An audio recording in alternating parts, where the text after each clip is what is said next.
भगवान शिव को केवल एक महाशक्ति या देवता के रूप में नहीं, बल्कि एक महान शिक्षक और मार्गदर्शक के रूप में भी जाना जाता है। उनकी शिक्षाओं में जीवन के सभी पहलुओं को समझने और प्रगति करने के कई रास्ते सुझाए गए हैं। शिवजी की शिक्षा में संवाद, समझदारी और धैर्य के साथ बोलने की कला भी प्रमुख रूप से शामिल है। बोलने की कला या संवाद कौशल का विकास न केवल व्यक्तिगत बल्कि सामाजिक जीवन में भी एक अत्यंत महत्वपूर्ण भूमिका निभाता है। यहाँ भगवान शिव द्वारा सिखाए गए बोलने की कला के 6 प्रमुख तरीके इस तरह हैं। पहला, मौन का महत्व समझना। शिवजी को अक्सर ध्यान मुद्रा में दिखाया जाता है और उनके मौन की शक्ति और ज्ञान का प्रतीक माना जाता है। मौन का महत्व बोलने की कला से बेहद गहरा है। कई बार सबसे प्रभावी संवाद वह होता है जिसमें शब्दों की जरूरत नहीं होती। शिवजी सिखाते हैं कि शब्दों का अत्यधिक प्रयोग संवाद को कमजोर कर सकता है। मौन रहकर हमें यह जानने का अवसर मिलता है कि कब बोलना सही है और कब नहीं। मौन हमें सोचने, आत्मनिरीक्षण करने और सही शब्दों का चुनाव करने के लिए शक्ति देता है। अक्सर मौन के कारण हम दूसरों को बेहतर समझ सकते हैं। किसी विवाद या भावनात्मक स्थिति में भी शांत रहकर अधिक प्रभावी ढंग से संवाद किया जा सकता है। दूसरा, स्पष्टता और सटीकता।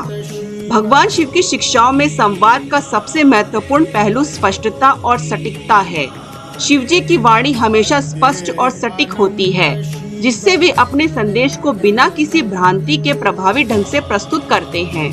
बोलने में स्पष्टता रखने का मतलब यह है कि हम जो भी कह रहे हैं वह सरल और सीधे सपाट तरीके से कहा जाए। अक्सर लोग अपने संवाद में भटकाव लाते हैं, जिससे संदेश की शक्ति कमजोर हो जाती है।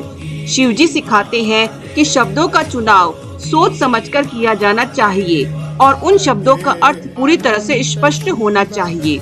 सटीकता के साथ बोले गए शब्दों का प्रभाव लंबे समय तक रहता है। अपने विचारों को संक्षिप्त में और उद्देश्यपूर्ण तरीके से व्यक्त करने से सुनने वाले पर गहरी छाप छोड़ी जा सकती है। तीसरा, सत्य बोलने की महत्ता। शिव जी के जीवन का एक महत्वपूर्ण पाठ है सत्य। शिव, जिसका नाम सत्यम भी है, हमें यह सिखाते हैं कि सत्य ही सबसे बड़ा संवाद है। बोलने की कला में सत्य बोलना अनिवार्य है। झूठ या असत्य बोलकर हम अल्पकालीन लाभ तो पा लेते हैं, लेकिन दीर्घकालीन नुकसान निश्चित है। सत्य बोलकर हम हमेशा स्थायी होते हैं और इससे व्यक्ति की विश्वसनीयता बढ़ती है।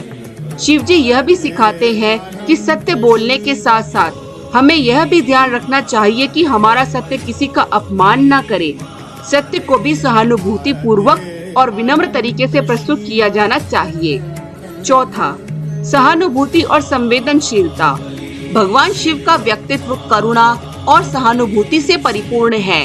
वे यह समझाते हैं कि प्रत्येक व्यक्ति के अनुभव और दृष्टिकोण अलग अलग हो सकते हैं। शिव जी हमें यह सिखाते हैं कि हम जब भी किसी से बात करते हैं तो हमें उनकी भावनाओं और परिस्थितियों को समझना चाहिए। संवाद का उद्देश्य केवल अपनी बात रखना नहीं होता, बल्कि दूसरे की भावनाओं और दृष्टिकोण का सम्मान करना भी होता है। सहानुभूति और संवेदनशीलता के साथ किया गया संवाद न केवल हमें सुनने वाले से जोड़ता है, बल्कि हमें उनकी आवश्यकताओं और भावनाओं को समझने में भी मदद करता है।